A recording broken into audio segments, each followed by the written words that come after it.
तो इस वक्त मैं जेएनयू कैंपस में मौजूद हूं और हमारे साथ वो चर्चित फेस है, हालांकि इनका नाम हर कोई जानता है और ये भी बता दें ओसी घोष हैं, जो कि हमेशा से जेएनयू में चर्चा का विषय बनी रहती हैं। आप पर कई बार हमले भी हुए हैं, लेकिन आप हमेशा फाइट करती हैं। तो ओसी घोष, ये आप बताएं, जिस तरीके से पिछले दिनों मंडे नाइट को 11:45 में जिस तरीके से एक लड़की पर, पीएचडी की लड़की थी और नाइट में वो घूम रही थी, अचानक से उस पर हमला किया जाता है, अटेम्प्ट टू रेप करने की कोशिश की जाती है। हाँ, मंडे की बात है, रात के समय की, जब हमें खबर आती है, लगभग 12:30 के टाइम पे हमें पता चलता है कि एक लड़की है जो स्टूडेंट है जेएनयू की, उसके ऊपर इस तरीके से रेप करने की कोशिश किया गया है। उसको जंगल में खींच लेके गई है, उसके कपड़े फाड़ दिए गए हैं और वो जब चिल्ला के कोशिश की लोगों को बुलाने के, तब तक वो लड़का फ़ोन छीन के भाग गया है। कल कैंपस के अंदर इसको लेके हमारे प्रोटेस्ट भी हुए हैं। जब हम बसंत कुंज पुलिस स्टेशन मार्च करके भी गए, जब पुलिस ने हमें आश्वासन दिया है कि जल्द से जल्द जो मुजरिम है उसको पकड़ा जाएगा, तो हम आशा करते हैं कि मुजरिम को जल्द से जल्द, जो कल्प्रिट्स है उसको इमीडिएटली अरेस्ट किया जाए, क्योंकि अभी अगर देखा जाए तो 36 घंटे से ऊपर हो चुका है और कल्प्रिट्स को अभी तक अरेस्ट नहीं करवाया गया है। तो ये बहुत चिंता की विषय है, क्योंकि ये कैंपस में एक ऐसा माहौल बनाता है जब जिसके साथ ये घटना हुई है, सिर्फ उसके साथ नहीं बट बाकी महिलाओं की सुरक्षाओं पे ये एक बहुत बड़ा अहम सवाल है। क्या महिलाएं सुरक्षित है इस कैंपस में? जब महिलाएं बार बार पिछले 6-7 महीनों से कैंपस में, हमारी जो आईसीसी है या हमारी यूनिवर्सिटी के सिक्योरिटी उसको बार बार बोल रहा था कि ईव टीजिंग के केसेस हो रहे, लड़के छेड़ के निकल जाते हैं, लड़के 2 लाइन टिप्पणियां करते हैं, तब उनको क्यों नहीं रोका जाता है? तो ये सवाल ये भी है कि महिला सुरक्षा की बात करते हैं, हिंदुस्तान में सबसे आज़ाद जो बच्चियां हैं, लड़कियां हैं, गर्ल्स हैं, वो यही महसूस करती हैं। जेएनयू में आने के बाद उनको फ्रीडम सा फील होता है कि हाँ, मैं लड़की हूँ, इसके बावजूद भी मैं आज़ाद हूँ। और उस आज़ादी पर इस तरीके से पाबंदी और इस तरीके से अचानक हमला होना, अटैक होना, क्या किसकी खामियां है जेएनयू के अंदर अगर बात की जाए तो? देखिए, बात ये है कि इस समय पे बहुत सारी जो प्रश्न उठ रहे हैं। 50 साल के इतिहास में ये पहली बार है कि जेएनयू के अंदर इस तरीके से रेप करने की घटना, कोई ऐसा अननोन इंसान आके किसी लड़की को खींच के ले जाता है जंगल के अंदर, ऐसे करने की कोशिश करता है। हमारे यहाँ पे gender sensitisation committee against sexual harassment, जो कि जीएस कैश के नाम से जाना जाता था, इंस्टीट्यूशनल मैकेनिज्म्स थे पहले, लोगों को सेंसिटाइज करने की काम भी वो करता है।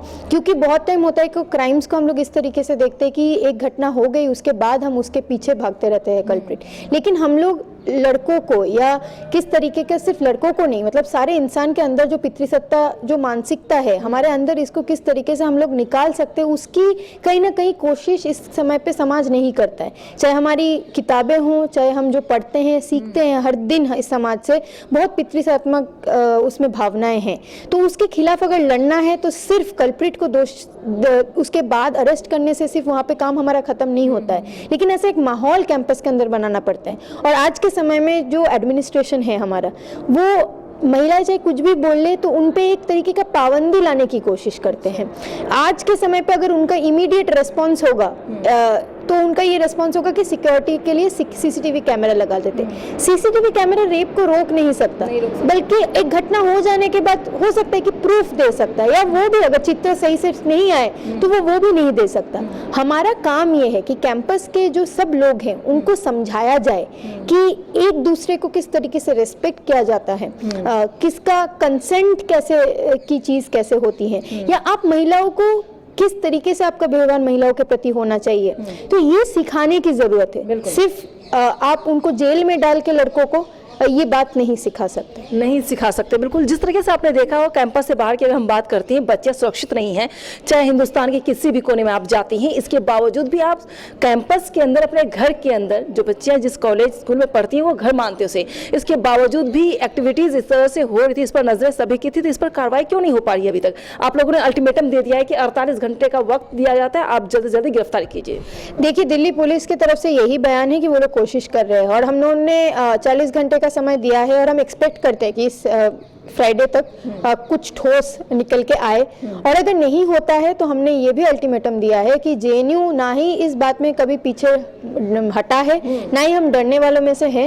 यहाँ पे जितने भी महिलाएं हैं, सिर्फ महिलाएं नहीं लेकिन सारे स्टूडेंट्स इस कैंपस के बाहर निकल के आएंगे, चाहे हमें वो दिल्ली पुलिस के हेडक्वार्टर्स जाना पड़े, कहीं पे भी जाना पड़े, लेकिन हम ये नहीं सहन कर सकते कि हमारे एक साथी के साथ ऐसा हुआ है और कल को सिर्फ ये साथी नहीं, किसी भी साथी के साथ ये दोबारा हो। हम लोग एकदम इमेजिनेशन के हमारी बाहर है, तो इसलिए हम अकाउंटेबल ठहराते हैं। और हमने दिल्ली पुलिस को एक और चीज़ भी बोला है कि वो एक नोटिस इमीडिएटली जेएनयू प्रशासन को भेजे कि ये जो सिक्योरिटी लैप्स बार बार हो रहा है, इसमें जेएनयू प्रशासन का भी तो कोई हिस्सेदारी है ना।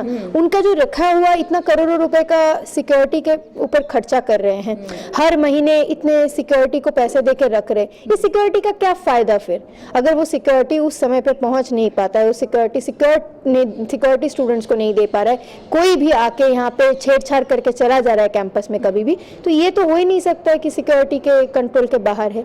तो जेएनयू प्रशासन इस पे भी एक ठोस रिप्लाई दिल्ली पुलिस को दे कि सिक्योरिटी लैप्सेस कैंपस के अंदर क्यों हो रहा है। तो हमारा अभी यही मांग है और हम आशा करते हैं कि फ्राइडे तक इस पे कुछ ठोस निकल के आएगा और कल्प्रिट्स अरेस्ट होंगे।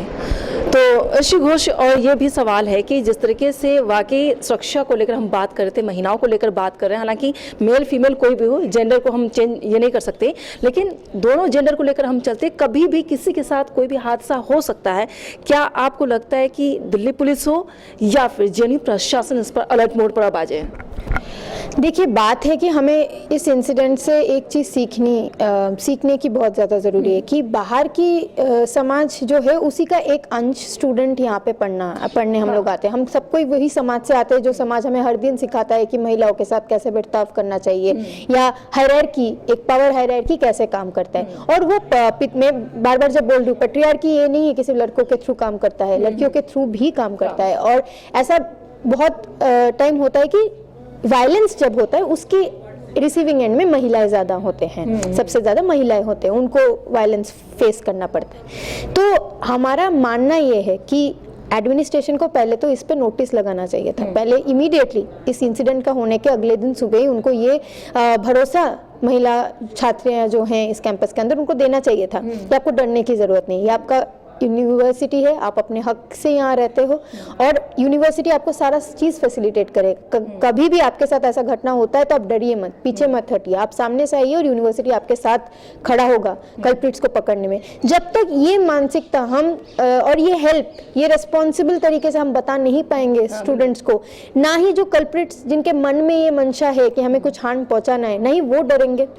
दूसरी बात, जो महिलाएं हैं जो मे भी आज सोच रहे हैं, 10 बार सोच रहे हैं निकलने से पहले, क्या मुझे मार्केट जाना चाहिए, क्या मुझे यूनिवर्सिटी में निकलना चाहिए, क्योंकि एक साथी के साथ ये ऑलरेडी घटना हुई है, तो उनको तभी कॉन्फिडेंस मिलेगा जब प्रशासन आके सामने से हाथ अपना देके बोलेगा कि नहीं आप निकलो, आपको घर या हॉस्टल रूम में बैठ जाने का कोई मतलब नहीं होता है। तो हम ये एक्सपेक्ट करते हैं, लेकिन इस प्रशासन का जो हिस्ट्री रहा है, इतिहास रहा है, हमने बार बार देखा है कि ये फेल किए हैं, महिला स्टूडेंट्स को खासकर की और जेंडर की मामले में फेल किए हैं। आज के समय में भी आप देखिए अतुल जौहरी जैसे प्रोफेसर जिनके खिलाफ 9 महिलाएं जो रिसर्च कर रहे थे, उन्होंने आरोप लगाया था कि ये प्रोफेसर हमारे साथ बदतमीजी किया, हैरेसमेंट किया है।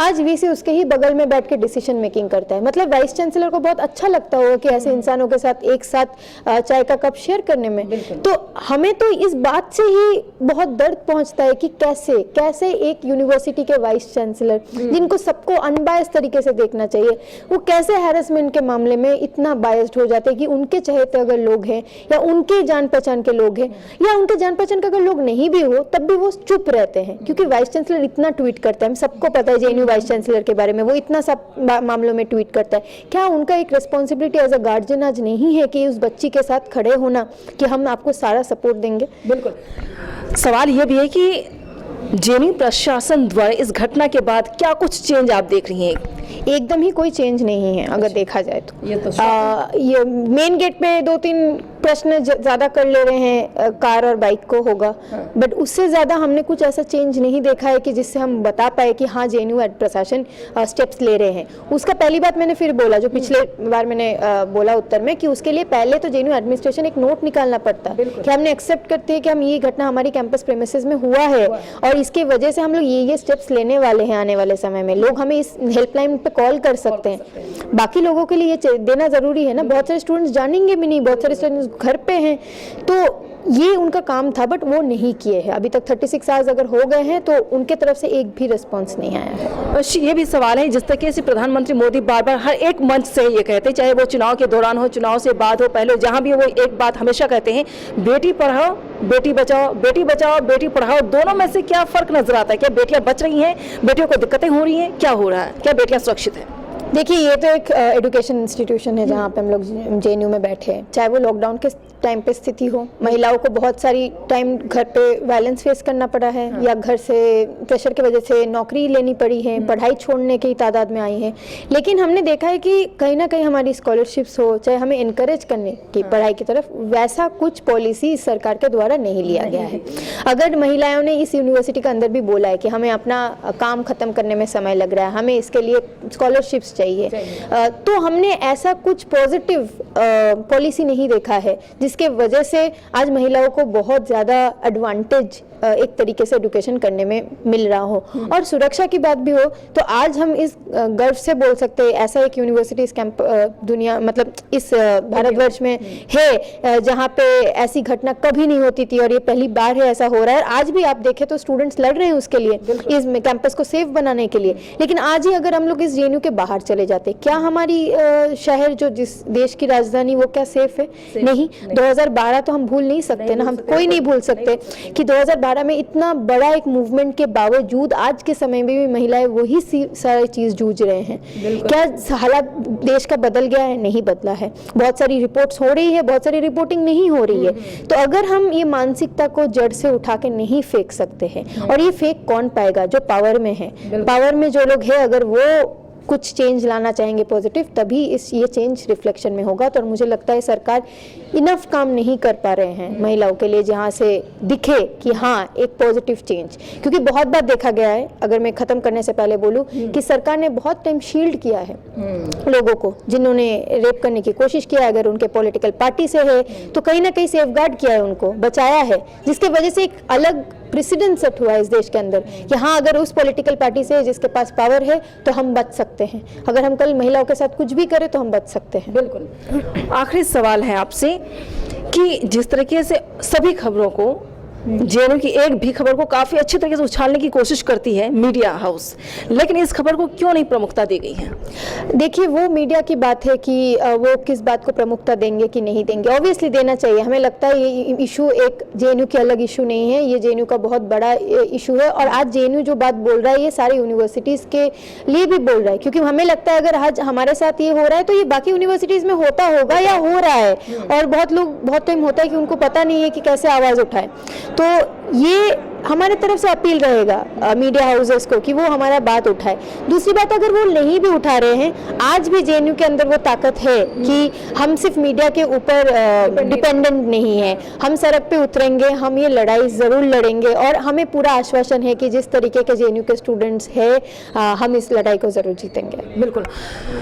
तो खास बातचीत ऋषि घोष से हो गई है, क्योंकि जिस तरीके से JNU कैंपस के अंदर लड़कियां सेफ नहीं बताई जा रही। हालांकि ये गर्व की बात है कि लड़कियां हमेशा ये कहती कि JNU जैसी यूनिवर्सिटी कहीं है ही नहीं जहां हम अपना घर मानते हैं, सेफ है, सुरक्षित है, महफूज है। लेकिन अचानक ये घटना जो है दिल दहला देने वाली घटना है। लेकिन मेन स्ट्रीम मीडिया में ये खबर पूरी तरीके से नहीं दिखाई गई है। लेकिन MMC न्यूज़ जो है, हमारी टीम जो है, हम यहाँ पर पहुंचे हैं ताकि सच्चाई जान सके कि आखिर खामियां क्या है, किस वजह से यहाँ पर लड़कियों के साथ ये सब हुआ है और ये घटना घटित हुई है। तो उस पर JNU प्रशासन क्या कुछ कर रहा है, उसकी रिपोर्ट के लिए ग्राउंड रिपोर्ट पर हम पहुंचे थे। MMC न्यूज़ में फिलहाल इतना ही। देश दुनिया की तमाम खबरों के लिए बने रहिए MMC न्यूज़ के साथ।